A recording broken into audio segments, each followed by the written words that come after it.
Hi, sixth grade. Happy Tuesday. Happy Lag BaOmer. Let's continue learning the story of Bnei Israel's travels once they left Egypt. We are now, in reality, beginning Perek Yud Daled. Today, you read Psukim Aleph through Daled, and you translated those. So let's take a look at how you did. We have a couple of Rashis and a lot of maps to look at today.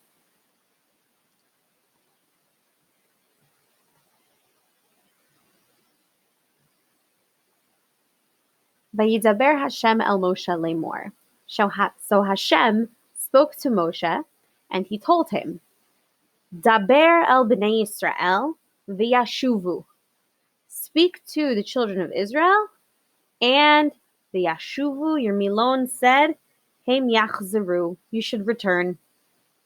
V'yachanu lifnei pi hachirot, and you should camp out, you should make your camp, like for the night, pitch your tents, before Pi Hachirot, a place called Pi Hachirot. Where is this place? Bein Migdol ubein Hayam. It's between the sea and a place called Migdol.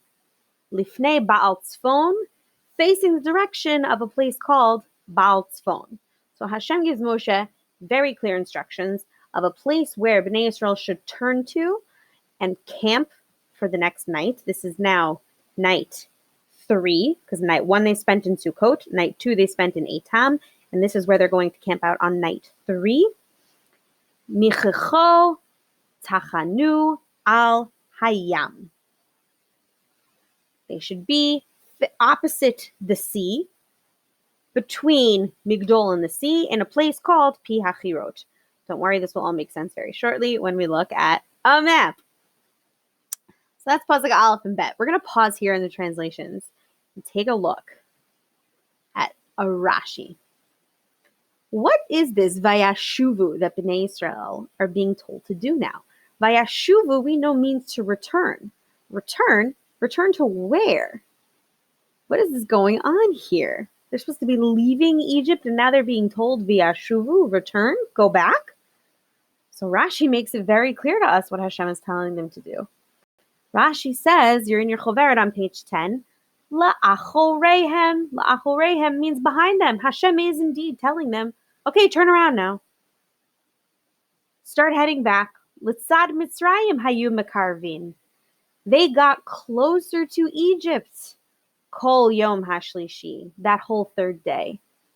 Hashem told them you need to start traveling in a direction that is back towards Egypt. Why? This seems so strange. Why are they returning to Egypt? I thought they were gone. They were leaving. They weren't even gone for a full 3 days. Kidei lahatot et paro. In order to mislead or trick Paro, sheyomar, so that he would say, oh, toim heim baderech. They're lost on the road, right? They don't know where they're going. They're so sad. They're so pathetic.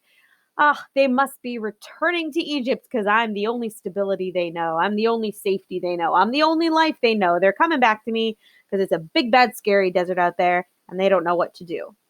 Right? And it worked because, as you saw today in Pasuk Gimel, which Rashi now quotes here, Kimo shene emar, as it says in the next Pasuk, the Amar Paro livnei Yisrael nevuchim heim ba'aretz, that Paro would say about Bnei Yisrael, and here, because I'm quoting from the Psukim, it's in green, Paro will say about Bnei Israel, they are trapped in the land, right? They're trapped, they're confused, they're lost, they don't know what they're doing. They're walking around in circles. That's the first Rashi that we're learning today, that Hashem told them to turn back in order to trick Paro, to mislead Paro into thinking that they were lost, that there was no one guiding them. And really, we know Hashem was guiding them. They were in good hands. Next Rashi is this question of location. What is this Pi Hachirot? Skip the questions on page 10 for now. We'll get back to them. What is Pi Hachirot? Look at page 11. Hashem is telling them, okay, this next stop on your journey, stop number 3, is a very important place called Pi Hachirot. And Hashem tells them very specifically where it is. It's between the sea and this city, and you're going to be facing this. It's opposite this, and you're facing that way, and it's very strange. So what is Pi Hachirot? Rashi tells us, Pitom. This is the city of Pitom. Do you remember Pitom? Back in Parak Aleph, we were told that Bnei Israel built Pitom and Ramses, two major cities.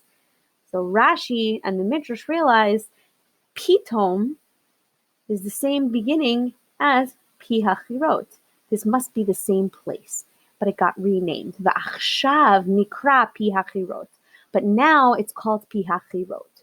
Why? Rashi notices something interesting about the new word, right? The P is the same part, Pitom and Pi Hachirot. But Chirot is very different. Rashi notices, Al Shem Shena'asu Sham, because it was there in this place that they became. Rashi notices a similarity to the word Chorin. They became Bnei Chorin. Chorin means free. They became free people. There's a beautiful poetic idea here that as Bnei Israel are on their third day of leaving Egypt, they pass through one of the cities that they initially built as slaves, or that their ancestors built as slaves, and now they're walking through this Pitom as Bnei Chorin, as free people.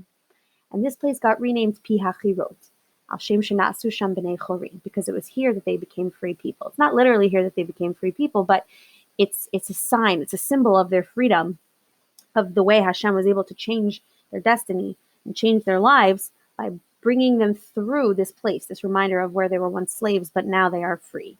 And Rashi is able to get it from the similarities between Pitom and the name Pi, and Chirot is similar to the word Chorin, which means freedom. And then Rashi tells us something very interesting about this place also. Vehem shnei slaim gvohim zikufim. That in this place, there are two large upright rocks. Sela means a rock. So it could be a rock, it could be a cliff, it could even be something as big as a mountain, we're not entirely sure. The Hagai Shebenehem Karui, and the valley, the low place that is between them, is called Pi Haslaim, the mouth of the rocks. It's almost like if you can imagine two large rocks standing up, or two large mountains, and then the entrance to that almost looks like a mouth opening up. And that's where this city of Pitom was. Now, this concept of like a mouth-like opening and this city of Pi Hachirot, it's very much debated between archaeologists and Torah sources and Mefarshim. You can look it up yourself if you want the archaeological perspectives on it. I'm going to give you the Torah perspectives, but let's just say I spent at least an hour while preparing this lesson getting lost in the maps and the debates between archaeologists and Torah sources, and I'm loving it. I mean, this is my kind of stuff. I love this stuff. When I was in college, I took 2 classes on archaeology of the Bible, of Torah, specifically of Israel, but this also counts. So I'm going to show you some Torah sources as to what this place means, okay? So we have all of Pasuk Bet, this whole concept of they're traveling from Sukkot to Etam, back towards Egypt to a place called Pi Hachirot. What is this place? Where is this? Okay. Again, skip the questions on page 11 on that Rashi for now. We'll get back to both of these Rashi questions in a moment. I just want to do the maps first. So let's first look at the map I showed you yesterday. And I'm gonna show you, I think there's a flaw with this map. Okay, so over here you have Egypt. Up here in the corner, I'm blocking it, is Goshen, where the Jews lived. And when they left, they first came to the city of Sukkot. That was their first night. Then they traveled second night to Etam. We saw that yesterday in the end of Perek Gimel. And now from Etam, Hashem tells them to go to this place called Pi Hachirot, which apparently is in the direction back of Egypt. Now, the reason why I'm not so happy with this map right now is because it doesn't show Pi Hachirot.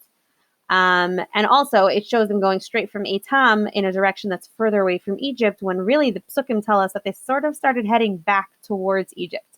So Pi Hachirot actually has to be somewhere around here. And remember, we said Pi Hachirot is between the sea and between a place called Migdol. So let's take a look at a different map I found. This one's kind of hard to read, but I like how clear it is, like Aleph, Bet, Gimel, what their different stops were. Right? So this one shows they left from Egypt, from Ramses. They went to Sukkot. This is where they spent their first night. They spent their second night in Etam. You can see this puts Etam a little bit further east, even more into the desert, right? Where on this previous map, that would be somewhere around here. And then it would make sense. If Etam is not here, but rather here, it sort of makes sense if they have to turn back, that they're going back towards Egypt. So I like the idea of putting Etam further further east, as this map does. And so when they have to travel to Piachirot from here, from Etam, they do have to turn back. And it does seem like that whole third day they're heading back in the direction of Egypt. Right? This here is the Nile. They're heading back towards Egypt if they're going this way. Piachirot is more westward. And this then would be Piachirot. And you would imagine there's cliffs or mountains somewhere around here. That Piachirot is in the middle, and Piachirot is opposite the Yam Suf. That's another way. Then I found this really cool map, and I'm definitely showing my nerd card here. This is a map that was made in 1818 in Vienna. It's in the archives of a Jewish museum. This is really cool because this actually incorporates different Mefarshim into it as well. So this one, you see the Jews leaving from here. This says Ramses. This is their first stop in Sukkot. Their second stop, again, this puts Etam further east, right, further into the desert. And then if they're going to Piachirot, again, they have to head a little bit back into what's Mitzrayim. So that fits with the Rashi that says they were traveling back towards Mitzrayim.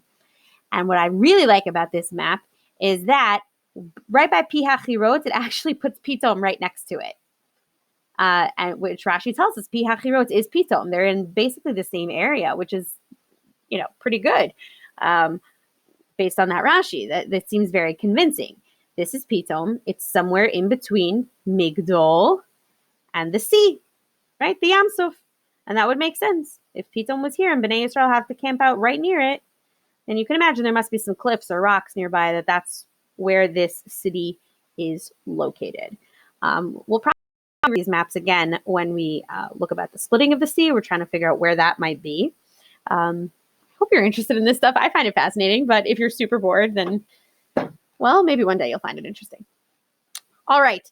So please answer the questions on Rashi on page 10 and 11 on these two Rashis. So you have these questions, right? Al Ezer Sheila on Rashi. This is on page 10. So this is on the Rashi on Vayashuvu. It's on the same page as that Rashi. What's Rashi's question here? And what does Hashem say to Bnei Yisrael to do, and explain why? And then on page 11, you have some very simple questions on the second Rashi, the Rashi on Vayachanu Lufnei Pi Hachirot. So look at page 11 with me. I don't have it on the screen right now. 1, what's Rashi's question? 2, draw a picture of this place. And 3, why does Hashem say to Bnei Yisrael to camp out in this particular place? So pause the video, answer the questions on page 10 and 11, and then we'll come back and review it together. Okay, so page 10, the Dibor HaMatchil is Vayashuvu, turn around or go back, return. What's Rashi's question here? What is going on? Why are they turning around? Why is Hashem telling them to turn back? 2 Aleph, what does Hashem tell Bnei Yisrael to do? He tells them to turn around and start heading back in the direction of Egypt. And that's the direction that they're traveling in that entire third day. Bet, Hasber Madua, why? Because Hashem wanted to trick Paro into thinking that they were lost and helpless and nebuch and pathetic. And therefore, he would think that they're vulnerable. Either that they could be tricked back into coming, or maybe that they were actually coming back, that they were weak, and they weren't going to go through with their plan to leave. Almost gives Paro a false hope that they're coming back. And on page 11, what's Rashi's question on the words Vayachanu Lifnei Pi Hachirot? Simple question. What is this place that they're going to? What is Pi Hachirot? We've never heard of it before. And then you're asked to draw a picture of this place. So I did a quick search on Google, just so you can maybe imagine it. This is not the actual place called Pi Hachirot because we don't know where exactly it is. But this is what I would imagine it might look like. You have 2 large rocks, like Rashi says, Shnei Slaim Gvohim Zkufim, and between them, in the valley between them, you have a lot of space where there could have been a city. It might not even just be rocks. It might even be big cliffs or even big mountain ranges that sort of there's a break in between over here. We don't fully know, but this is just to sort of give you an idea. Like imagine a city, some kind of a settlement is here. This is a very, very big space. And the next question, why did Hashem tell Bnei Yisrael to camp out in this particular city? Because it's the city of Pitom, right? It's a bookend to the story of Exodus. They built these cities as slaves, and now they pass through it as a symbol of their freedom. It's a nice way of showing who's really in charge. It's very poetic in that way. All right. And now let's just get back to finishing up the psukim because we did sort of stop. Pasuk Gimel, Hashem is continuing to speak to Moshe. First, Hashem tells Moshe, tell Bnei Israel to turn around and go to this city, go to Piachirot, which we now know as Pitom. And Gimel, Va'amar Paro, Livnei Yisrael, and Paro will say, here Livnei Yisrael doesn't mean to Bnei Yisrael, it actually means about Bnei Yisrael.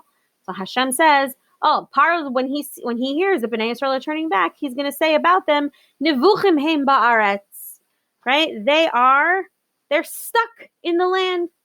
Sagar alehem hamidbar, and the desert has closed on them. It's almost like the desert has trapped them.